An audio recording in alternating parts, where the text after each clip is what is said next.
Hey there, guys, and welcome to another interview of Beyond the Bottom Line. I'm your host, Emil, and today we're going to be speaking pretty much about mining industry and education.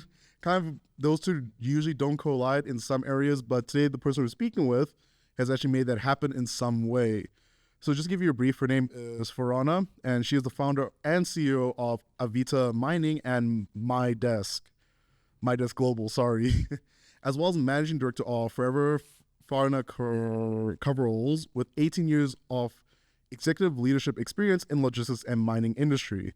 She is responsible for designing and patenting a world's first garment that women can wear underground, and is also the owner and patented and design of MiDesk, which is a patented of revolution design wheelie school bag that converts into a desk and chair for millions of kids without a desk at schools in rural areas. Farana is also not afraid to speak her mind out. So, Farana, how are you doing? I'm fine, thanks. Having a good day. So, before we get into it, I just want to ask, what actually got you into the mining industry? Because that feels predominantly male throughout, time. So I'm actually an entrepreneur in the mining industry for 23 years. Oh, wow. And I think the mining industry found me in the sense that I was living in Standerton, which is very much a mining town. And I saw opportunity in the mining industry. And the rest is history. I think I thrive on a challenge. And back then, there was barely toilets for women on the mines. So saw it as a challenge and absolutely love the mining industry, challenges and all. I mean, I did see on your bio on your website, and I think also on your LinkedIn profile, you love challenging different things, especially in mining sectors, how it's always been male productive. I think the quote I saw there is, you like putting your heel on the mining industry. So I'd say, I wouldn't say put it that way, in the sense that, yes, I believe we should remain feminine. We should remain our authentic selves. So, yes, I love my heels, hard hat and all. The heels still remain something that I prefer to put on. And there's no reason why we should lose our femininity in the process. So hence the overall that I designed, which is designed for a woman's body. And we spend most of our time at work, so we should feel good in what we wear. Okay. And it's compulsory underground to wear one-piece overall because you crawl and you climb and it's challenging circumstances. But wearing a one-piece means that a woman has to remove the entire garment to use ablution facilities. And that makes a woman awkward and uncomfortable, knowing there's majority men underground. So based on that, I came up with an idea where I've designed a one-piece overall that separates into a two-piece at the waist. Is like with a zipper or The choice is depending on the mine's requirements. So okay. Either a zipper or buttons, and it becomes a two-piece, so a woman can actually go to a toilet without having to remove the entire overall. Oh, wow. The one thing I want to talk about is MiDesk. Now, I know with the foundation, you came to us and you gave us quite a bit of them, and when I was looking at it, it was quite interesting for me to see how this little stroller bag or / backpack can turn into a book, more should I say, as a desk and a chair. I just want to, what was the idea behind that, and why did you actually create it? So it actually wasn't my idea. Oh. It started off as my daughter's school science project when she was 16. And her dad and her were watching a segment on TV that mentioned the number of kids without desks in school. And so they actually came up with the idea of a desk, a bag that opens out into a desk that they made in our kitchen out of cat litter boxes and spade handles and wood. And she did win gold at the University of Pretoria. And then what happens to science projects? Nothing. Yeah. Put into a shed or thrown away. So a little while later, I took it and had a look at it, and I saw potential for it to change lives. And based on that, I added the wheelie factor so that it avoids a child carrying heavy bags on their back. I added the solar light so that a child can have light to be able to do their homework. I added the chair so that there's somewhere for a child to sit on, and made it in alignment with 6 of the 17 Sustainable Development Goals, because I believe it's very important to take care of our future and our environment. And yeah, that's how the MiDesk was. So that's actually something I want to talk about as well, is how actually has it solved the education problem? Because I saw on your website, it does say something a little bit about that, but I just want a little bit more in depth, because I was trying to figure out, how does a desk a bag that changes into this, how does that solve education? So there's 3 million kids, according to UNESCO, there's 3 million kids in South Africa without desks, 95 million kids in Africa, and just over 400 million kids globally. So kids get to school and they sit on muddy floors. They sit in compromising positions. They sit under trees. They sit on cement floors, which are cold. Little girls, their dignity is compromised because of the way they have to sit to write. And the MiDesk allows for a child to take their bag to school, open it out into a desk with the chair, so they have a proper workstation, and then go back home with their bag and have their desk, chair, solar light so that they can do their homework with or without load shedding, or with or without electricity, because most of our rural areas don't have electricity.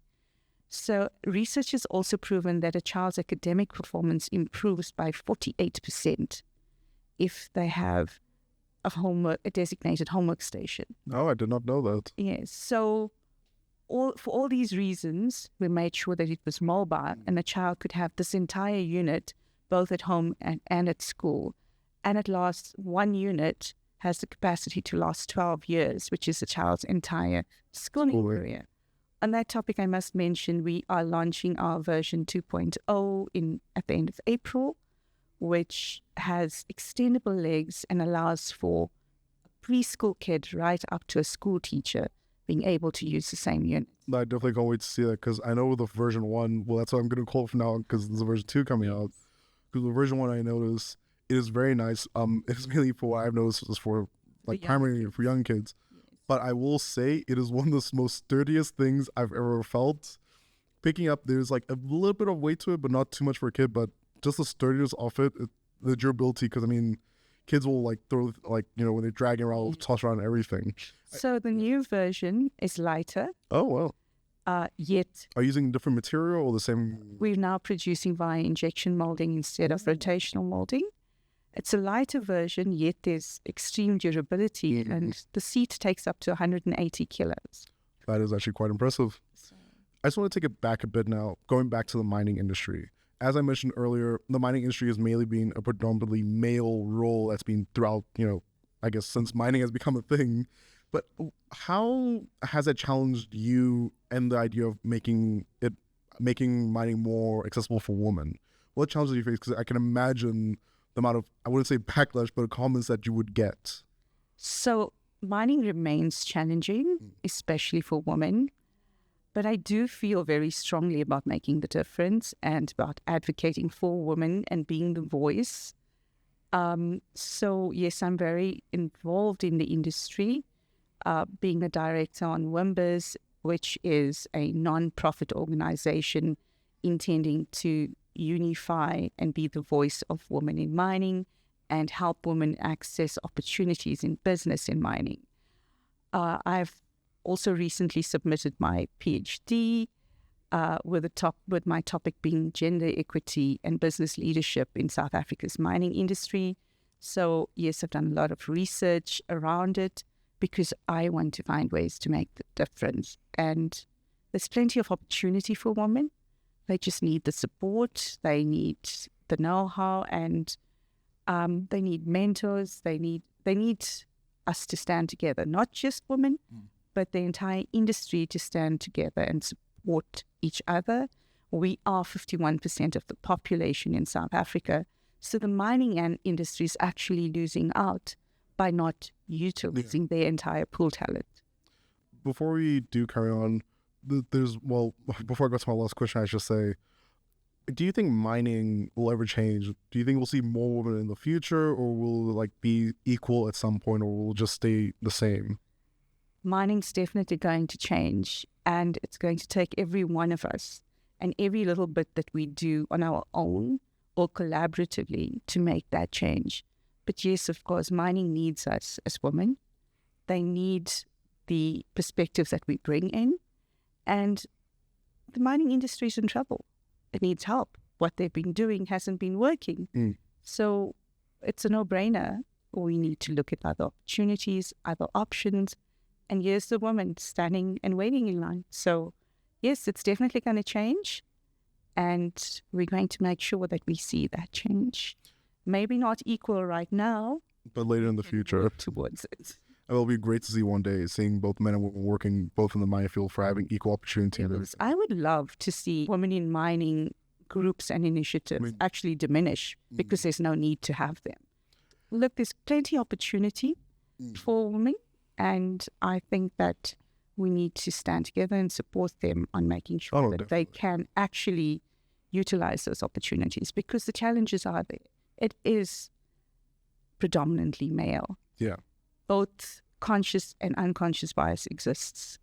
So we need to become aware of it and do what we need to make that difference. I mean, I'm not gonna lie, I did have an unconscious bias of the whole thing. That's mainly because of just what I've seen, but I've actually now more open up to over the past few years, seeing more women in those fields. But now you are, well, I would like to say a true definition of an entrepreneur. You have a very good, successful thing going on. You're kind of a role model for some people. But for people watching this, what words of wisdom or advice do you have for someone who wants to also become an entrepreneur like you?